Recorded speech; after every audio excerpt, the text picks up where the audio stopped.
Il existe plusieurs formats américains qu'on utilise d'ailleurs au Canada, dont le fameux format lettre que vous connaissez pour le 8,5 par 11 pouces, le légal pour du 8,5-14 et peut-être un nouveau pour vous, le 11 par 17. Certains centres de reprographie utilisent aussi du 12-18 et le format de papier sera très important pour savoir comment calculer vos formats de pages par la suite, parce que là, il s'agit du support papier qui sera utilisé dans l'imprimante pour imprimer, par exemple, 2 pages en vis-à-vis. Donc, si je mets 2 formats lettres côte à côte en vis-à-vis, ça me donne du 11-17, puisque 8,5 fois 2 donne 17. Donc, sur un tabloïd, je peux faire entrer 2 pages de 8,5 par 11, mais vous verrez plus tard qu'on a besoin d'un peu plus de papier. Donc, il est possible qu'on aille chercher du 12-18. Sinon, nous ferons les calculs suivants. En général, dans les collèges, si vous êtes chanceux, vous pourriez avoir une imprimante dont le format de papier le plus haut est du 11-17 couleur recto verso.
Voici une autre illustration qui nous prouve que peu importe la dimension du support papier, si j'ai du 12 par 18 par exemple, il faut toujours enlever un demi-pouce de chaque côté. Alors, si c'est du 12 par 18, ça deviendra un 11 par 17. Le 17 est sur la longueur, donc 17 divisé par 2 nous donne 8,5.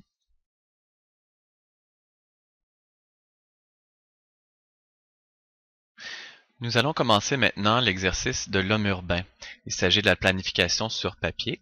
Donc, pour les besoins de l'exercice, prenez une feuille 8,5 par 11 au lieu du 11-17, c'est pas grave, c'est juste pour prendre des mesures. Donc, un 8,5 par 11 plié sur le sens de la longueur, comme vous voyez à l'écran. Tracez après une ligne verticale pour marquer le pli, la reliure, et par la suite, reproduisez exactement les différentes dimensions, les différentes mesures, incluant aussi le rectangle pointillé. Le rectangle pointillé qui représente le format de page finale. Lorsque vous aurez terminé, cliquez sur Continuer.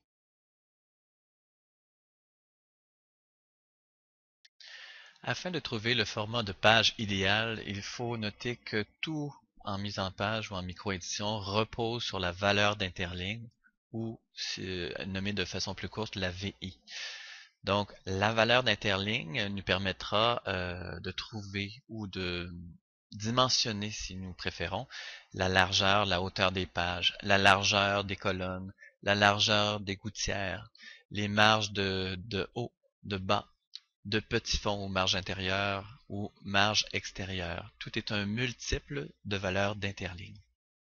Dans les logiciels de micro-édition, l'interligne se mesure en points. Idéalement, pour une composition, c'est-à-dire un texte, on devrait préférer une valeur d'interligne, donc un VI, de 120% de la force de corps. la force de corps étant la taille de la police. Par exemple, j'ai une force de corps de 10 points. Donc, ma valeur d'interligne, donc l'interligne lui-même, sera la force de corps fois 120%. On peut dire dans ce cas-ci, notre force de corps est de 10 fois 120%. Sachez que 120% en mathématiques s'exprime en 1,2, parce que 120%, c'est comme si on disait 120 divisé par 100. Je peux tasser ma virgule de 2 chiffres. Donc, 120 devient 1,2. Donc, pour résumer, force de corps 10 fois 1,2 égale 12 points d'interligne. En microédition, on parle d'une composition 10-12. Donc, 10 de force de corps et 12 d'interligne. Poursuivons maintenant avec notre exercice l'homme urbain. Considérant que j'ai choisi une police dont la force de corps est de 9 points pour le texte courant, calculez quelle sera la VI, la valeur d'interligne. Lorsque vous aurez terminé votre calcul, cliquez sur Continuer. Alors, en réponse à notre exercice, nous devons faire la force de corps qui est de 9 points, multiplier par 120%, ou en décimale, on écrit 1,2 égale. Donc, ma VI sera de 10,8. Donc, ma valeur d'interligne, 10,8 points. Afin de travailler avec la VI, nous devrons travailler en points. Tout à l'heure, nous avons vu qu'avec la force de corps qui est mesurée en points, multipliée par 1,2, ça nous donnait une VI de 10,8 points. Or, 1 pouce égale 72 points. Donc, afin de comparer, comme on dit, des pommes avec des pommes, il s'agira de convertir notre page que vous vous rappelez dont le format final était de 8 par 10 pouces. Il faudra convertir ça en points. Donc, si je multiplie 8 pouces fois 72 afin de le convertir en points, j'aurai 576 points de largeur au lieu de 8 pouces. Ça revient au même. Et mon 10 pouces de hauteur, donc 10 pouces multiplié par 72 points égale 720 points de hauteur.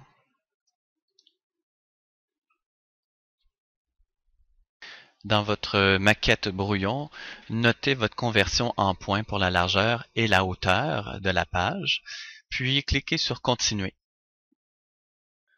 Puisque, comme nous l'avons vu, en microédition, tout doit être adapté à un multiple de valeurs d'interligne. Or, la dimension de 576 par 720 points ne respecte pas tout à fait la valeur d'interligne. Voici une nouvelle mesure ou une nouvelle annotation. Donc, LP2, c'est égal à la largeur de page adaptée en multiple de VI. Donc, voici la formule. LP2 est égal à la largeur de page que nous avions au départ, divisé par la valeur de VI, le tout arrondi vers le bas. Ça nous donnera un chiffre que nous allons remultiplier par une valeur de VI afin d'avoir exactement un multiple de VI. Donc, si on reprend nos calculs, 576 points qui est la largeur de page divisé par 10,8 qui est la valeur de VI me donne un chiffre avec des décimales. Donc, 53 valeurs de VI, 3333. Alors, on arrondit vers le bas ce chiffre-là pour n'avoir que 53. Et là, si je fais le calcul inverse, 53 fois la valeur de VI qui est 10,8 nous donne maintenant 572,4, un chiffre légèrement inférieur à 576. Donc, cette dimension est maintenant un multiple de VI. Nous allons tronquer ou trancher davantage dans le papier. Même chose pour la hauteur de page. Je reprends tout simplement le calcul. 720 points la hauteur divisé par le VI est égal à 66 avec des décimales. Nous tronquons ou arrondissons vers le bas. Ça donne 66 VI fois 10,8 nous donne maintenant 712,8 au lieu de 720 points. Alors, nos largeurs hauteurs adaptées en multiple de VI sont maintenant de 572,4 par 712,8 points. Reprenez votre maquette brouillon pour corriger maintenant les dimensions en points, donc dimension de la page, largeur par hauteur. par les largeurs et hauteurs adaptées en valeur d'interligne, soit 512,4 points, qui est en jaune en ce moment, et 712,8 points. Cliquez ensuite sur le bouton « Continuer » pour terminer. Pour qu'une mise en page soit réussie, il nous faut de la présence de l'espace blanc. Dans notre cas, souvent, il s'agit des marges. Les marges soulagent l'œil et l'orientent plutôt sur la lecture du contenu principal. Donc, dans certains ouvrages, on indique que la surface d'empagement, donc l'espace occupé par la page en soustrayant les marges, ne devrait pas dépasser les 3/4 de la page. 3/4, si on divise 3 par 4, ça nous donne 0,75. Donc en décimale, 3/4, c'est 0,75. Alors voici la formule. On reprend notre nouvelle largeur de page qui est adaptée en VI, multipliée par 3/4, donc fois 0,75. Donc avec nos vrais chiffres, ça nous donne 572,4 de largeur de page, multiplié par 3/4 égale 429,3 points. Par contre, comme on s'est dit tout le temps, toute mesure devrait être divisible par un multiple d'interligne pour assurer l'équilibre. Alors, nous avons une nouvelle surface d'empagement horizontale adaptée, SEH2, que nous allons multiplier par VI adapté comme d'habitude. Donc, la formule étant d'arrondir vers le bas la division de la surface d'empagement horizontale 1 divisé par VI, ce qui nous donne un chiffre que nous allons tronquer ou arrondir vers le bas toujours, et le résultat multiplié par le VI. Alors, dans notre cas toujours, 429,3 points divisé par 10,8, ce qui nous donne 39,75 valeurs de VI. On veut arrondir ça vers le bas, donc tronquer, ce qui nous donne 39. 39 VI fois la fameuse valeur de VI toujours, 10,8. Ce qui nous donne quelque chose d'harmonisé à 421,2 de surface d'empagement horizontale adaptée. Transposez maintenant vos calculs sur votre maquette brouillon et cliquez « Continuer » lorsque vous aurez terminé. Toujours dans le domaine de faciliter la lecture, des typographes se sont penchés sur la question à savoir la longueur des lignes. Est-ce qu'il y a une limite dans une longueur de ligne pour qu'elle soit facile à lire et pour éviter de se tromper d'une ligne à l'autre? Les typographes sont venus à créer un tableau que voici juste en bas à gauche, des mesures en points par rapport à une force de corps. Donc on dit la longueur des lignes en points selon un minimum, un idéal ou un maximum, et selon une force de corps de 9, 10, 11, 12 ou 14 points. Dans notre cas, l'homme urbain, nous avons une police de 9 points. Donc on dit ici la longueur d'une ligne ou encore la largeur d'une colonne devrait varier entre 120 et 240, mais préférablement se rapprochant du 168 points. Alors, il s'agit de subdiviser notre surface d'empagement horizontale en soustrayant les fameuses gouttières. Une gouttière, rappelons-nous que c'est un espace entre deux colonnes. Donc, j'ai développé une formule qui dit ceci. La largeur d'une colonne est égale à la surface d'empagement horizontale moins le nombre de colonnes qu'on désire moins 1 fois VI et le tout divisé par le nombre de colonnes. On n'est pas obligé de comprendre ça à la perfection, c'est seulement que on essaie de trouver la surface d'empagement en comptant le nombre de colonnes et de gouttières à ce moment-là. Alors, il y a différents tests que j'ai faits ici. Pour un 2 colonnes, est-ce possible? Donc, on part toujours de notre surface d'empagement horizontale. Je soustrais une colonne, 2 moins 1 fois 10,8, le tout divisé par 2. Comme je vous dis, pas besoin de se casser la tête, il s'agit de suivre la formule. Bref, en appliquant la formule, on arrive avec une largeur de colonne de 205,2 points. Est-ce que 205,2 points est entre le minimum et le maximum pour une force de corps de 9 points? Oui. Donc 2 colonnes, dans ce cas-ci, ça fonctionne. Entre 120 et 240, nous avons 205,2, ça fonctionne. Le même test a été fait pour un 3 colonnes, ce qui donne 133,2. À ce moment, selon notre tableau, on se rapproche du minimum, mais quand même, toujours intéressant. Tandis que 4 colonnes, avec les mêmes calculs, on arrive à 97,2, ce qui fait des colonnes beaucoup trop étroites À ce moment, la lecture devient pénible et il se peut que le fait que la largeur de colonne soit trop étroite, il y aura présence de lézardes. Donc les lézardes, on se rappelle que ça nuit à la lecture. Alors, pour une police de 9 points, on a le choix entre 2 ou 3 colonnes. Vous allez voir avec des polices de 10, 11, 12 ou 14 points quel est le résultat. Donc, dans l'exercice l'homme urbain, j'ai décidé de prendre le 3 colonnes. Donc, dessiner exactement l'illustration centrale, donc les 3 colonnes à 133,2 points, tout en faisant attention aux marges. Remarquez que à gauche, la marge est beaucoup plus large que celle de droite. Donc, dessinez ça sur votre maquette brouillon. 3 colonnes, 133,2 chaque colonne. Notez que la VI ou la gouttière est de 10,8.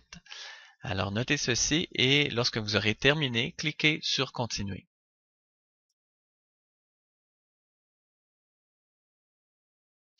Alors, avant de poursuivre, il serait intéressant de valider notre format de page finale, vérifier s'il est divisible en nombre de VI.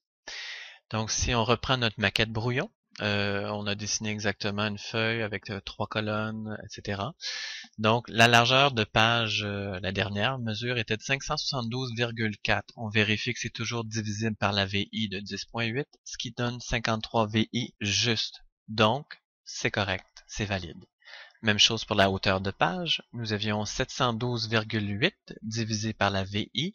Ça donne 66 VI juste. Ça respecte. Finalement, la surface d'empagement horizontal de 421,2 divisé par la VI donne 39 valeurs d'interligne. C'est juste. Donc, c'est correct. Dernière règle, il pourrait être intéressant de valider que la surface d'empagement horizontal représente toujours 3/4 du format de page. Alors si je dis 421,2 divisé par 572,4, on arrive à une mesure de 0,735. Donc 735, c'est inférieur ou égal à 0,75, donc c'est légèrement inférieur à 3/4 de la page, ce qui est excellent. Nous avons maintenant beaucoup d'informations. Nous connaissons déjà la largeur de la page, la largeur de la surface d'empagement horizontal, le nombre de colonnes, etc. Donc, si on veut connaître les marges latérales, c'est-à-dire les marges de petit fond, donc au centre, et marges de grand fond, on devra soustraire la largeur de page totale moins la largeur de surface d'empagement horizontale, ce qui va me donner un restant que je vais distribuer en marge, en petit fond et en grand fond. Alors, toujours avec nos calculs, on peut soustraire 572,4, qui est la largeur de page, moins la surface d'empagement horizontale, qui est 421,2. Ça nous donne 151,2 à distribuer en marge. Ça veut dire qu'une partie de ce montant-là ira en petit fond et l'autre en grand fond. Partons maintenant d'un principe que le petit fond doit toujours être plus petit que le grand fond. Le grand fond peut servir à ajouter des informations complémentaires dans des encadrés, donc ce qui peut être intéressant pour attirer l'œil. Sinon, le petit fond peut être dangereux, tout dépendant le nombre de pages que j'ai.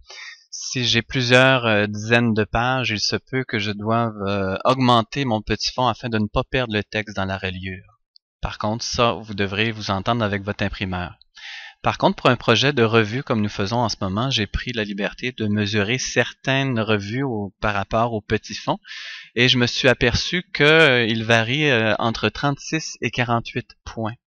Donc, puisque tous les éléments doivent être calculés en valeur d'interligne, je vais calculer mon 10.8 qui est ma valeur d'interligne et je vais essayer x2. Voyez-vous, je ne suis pas entre 36 et 48. Donc, je vais recommencer. 10.8 x 3. 32.4. Je ne suis pas tout à fait entre 36 et 48. Donc, ça sera le prochain. 10,8 x 4. 43,2. Je suis entre 36 et 48. C'est un excellent chiffre pour ma revue. Alors, suite à notre dernier calcul, nous avons trouvé 43,2 points pour le petit fond. puisque j'avais 151,2 points à distribuer en marge, moins ce 43,2 points-là. Il me reste donc 108 points pour le grand fond.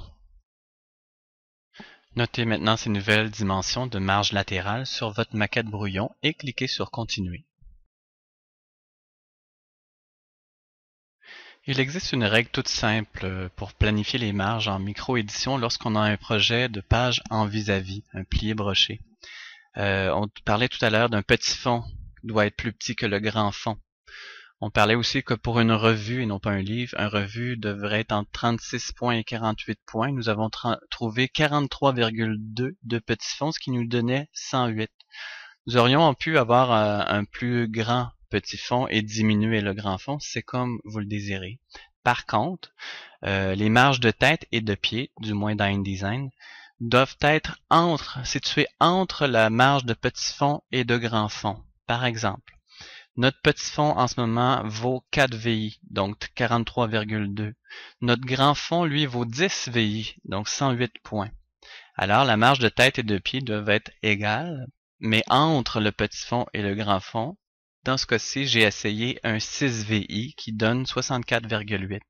Ça aurait pu être 5 VI, 7, 8, 9, ça marche. Il faut que ce soit entre le petit fond et le grand fond.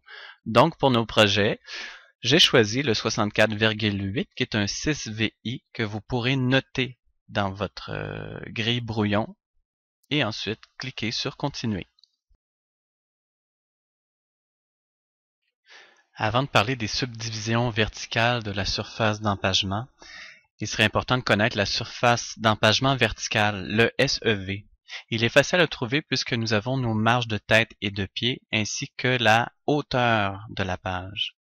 Donc si je prends la hauteur de la page qui est de 712,8 points, moins mes deux marges de tête et de pied, donc 64,8 fois 2, ça donne 583,2 points de surface d'empagement verticale. Vous pouvez noter maintenant sur votre maquette brouillon et cliquer sur Continuer.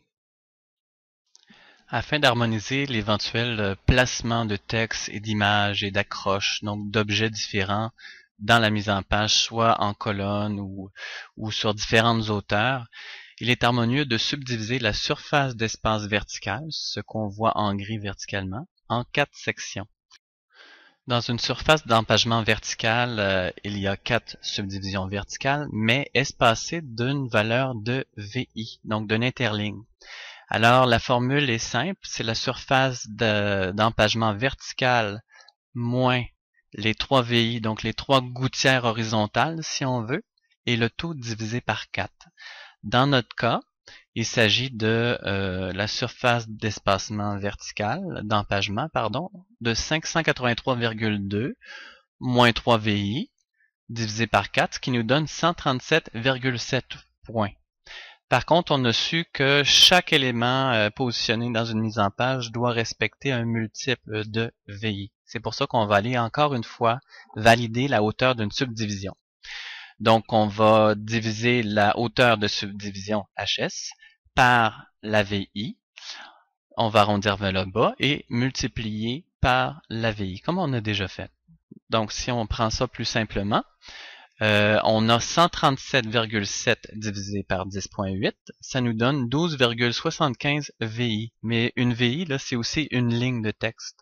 Donc, pour que ça arrive juste, on va arrondir vers le bas, ce qui va nous donner 12. Donc, 12 fois la valeur de VI, ça donne 129,6 points pour une hauteur de subdivision. Donc, on aura 129,6 points, une gouttière d'une valeur de VI, encore une subdivision, et ainsi de suite jusqu'en bas de la page. Dans votre maquette brouillon, notez la hauteur de subdivision qui est maintenant de 129,6 points. Vous pourrez ensuite cliquer sur Continuer. Puisque nous arrondissons ou nous avons arrondi les subdivisions HS vers le bas, nous devrons à nouveau adapter la surface d'empagement verticale ainsi que la hauteur de page, puisqu'il y a eu un décalage. Donc, voici la nouvelle SEV, donc la SEV2. C'est facile parce qu'il s'agit de multiplier les 4 HS, donc les 4 HS fois 4, la dimension d'une hauteur de subdivision fois 4, plus les 3 gouttières qui séparent ces subdivisions-là. Donc, dans notre cas, ça donne 4 fois 129.6, plus 3 fois VI, 3 fois 10.8. Ce qui donne 518,4 plus 32,4. Alors, la nouvelle SEV est de 550,8. Maintenant, pour la hauteur de page, afin d'adapter le tout, on prend la SEV qu'on vient de calculer, plus la marge de tête et la marge de pied qu'on avait déjà, ce qui nous donne 680,4. Dans votre maquette brouillon, vous pouvez maintenant ajuster votre surface d'empagement verticale 2, qui est de 550,8 points, ainsi que votre nouvelle hauteur de page, qui est de 680,4 points. Ensuite, cliquez sur Continuer. Voici maintenant le résultat de tous nos calculs pour la grille typographique basée sur une police de texte courant à 9 points. Vous aurez éventuellement à faire des exercices dans le prochain cours sur une taille de 10, 11 ou 12 points. Notez toutes les mesures qui apparaissent sur cette figure ou vérifiez dans votre livre pour reprendre des notes ou relire certaines parties. Notez que vous pouvez refaire cette capsule et lorsque vous serez prêt, cliquez sur Continuer pour passer au test. Le test, je vous le rappelle, est votre passeport d'entrée pour le prochain cours.